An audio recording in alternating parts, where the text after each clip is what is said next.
Once upon a time, deep in the African jungle, all the animals lived under the wise laws of the forest. Near this jungle, there was a man's village. One night, Shere Khan, the lame tiger, decided to hunt the villagers for food.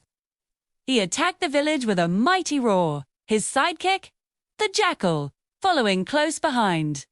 As Shere Khan leaped at a man, he landed right on a campfire, the red flower, and roared in pain. From her cave, the mother wolf Raksha watched with her cubs. "That coward," she scoffed, hunting the weakest of creatures. "After all, he is lame. How can we expect him to hunt a deer?" It seemed he got nothing but a burnt leg for his troubles. The roaring stopped, and silence returned. Just then, the wolves heard a rustling in the bushes. Father Wolf tensed, ready to pounce. But out crawled a human baby, a man cub who had escaped the village and found his way to their cave. "I'll keep him," Raksha declared. "I will raise him like one of my own cubs. I'll name him Mowgli." Father Wolf was worried. "Raksha, I don't think the pack will accept a man cub." But Raksha was determined. Unseen, the jackal had overheard and scurried off to tell Shere Khan. Soon, the enraged tiger appeared at the cave. "That man cub is my prey. Hand him over to me." Raksha stood her ground. "Go away, you lame coward. He is my son now. Don't you dare touch him." Shere Khan, injured and facing a mother's fury, retreated, vowing, "One day, that boy will be between my paws and teeth." Set. The next day, Mowgli was presented to the wolf pack. After a long debate, and with the support of Bagheera the panther and Baloo the bear, the pack accepted him. Bagheera and Baloo would teach him the laws of the jungle, on the condition that he must return to his own kind when he grew up. Mowgli flourished in the jungle, the fun-loving. Baloo taught him all the jungle lore, how to speak with animals, and how to get honey and catch fish.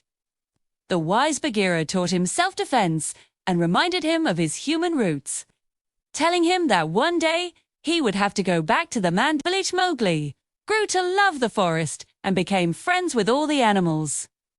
As years passed, Akela, the leader of the wolf pack, grew old and weak. Shere Khan saw his chance. He turned the young wolves against their leader. "It's time for you to lead. Give me the man cub or I will hunt in your territory and leave you with nothing." The young wolves demanded Akela step down. Akela replied, "You are cowards for giving Mowgli to Shere Khan. I will step down, but only if you let him go free." Bagheera heard of the plot. "Mowgli," he said, "it's time to face Shere Khan. You must go to the man village and get the red flower. It will scare them all away." Mowgli was heartbroken. "I'd better leave the forest now and live with my own kind." He hugged Bagheera and Baloo, crying for the first time. That night, as he slept peacefully on Baloo's stomach, the mischievous Bandar-log, the monkey people, snatched him away and swung through the trees. When Baloo and Bagheera awoke, they thought Mowgli had left for the village. But high above, Mowgli spotted Karl the kite and called out in bird language, telling him to alert his friends. The monkeys chattered, "We want to learn your tricks. With them, we will rule the jungle."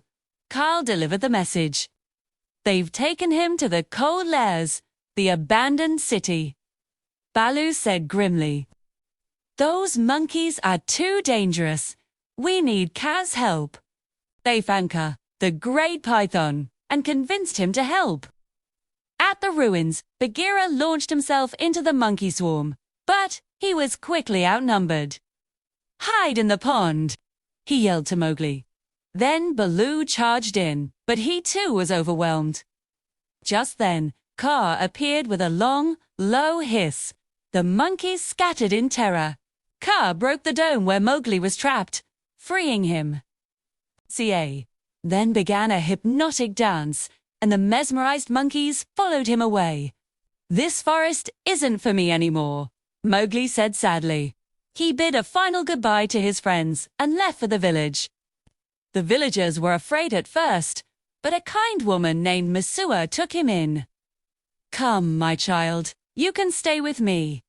Mowgli learnt their ways and was given the job of herding cattle. One day, his grey wolf brother found him. "The pack is in trouble. Shere Khan is hunting them one by one." "Why should I care?" Mowgli asked bitterly. "You wanted to feed me to him." "But our mother Raksha raised us as brothers. She died fighting Shere Khan to protect you. That was enough. I will not spare him," Mowgli vowed. Here, led the cattle into a narrow canyon where Shere Khan was known to hide. With Akela and his brother's help, they split the herd. Mowgli, riding a great buffalo, led a charge from one end, while Akela drove the others from the opposite direction. Shere Khan was trapped. The ground trembled as the stampede thundered towards him. The terrified tiger had no escape. The herd trampled over him, and just like that, it was over. Mowgli returned to the wolf pack, carrying Shere Khan's hide. The wolves howled in triumph, and Akela was restored as leader. Mowgli later discovered that Mesua was his birth mother. With their greatest enemy gone, the jungle and the village finally lived in peace, happily ever after.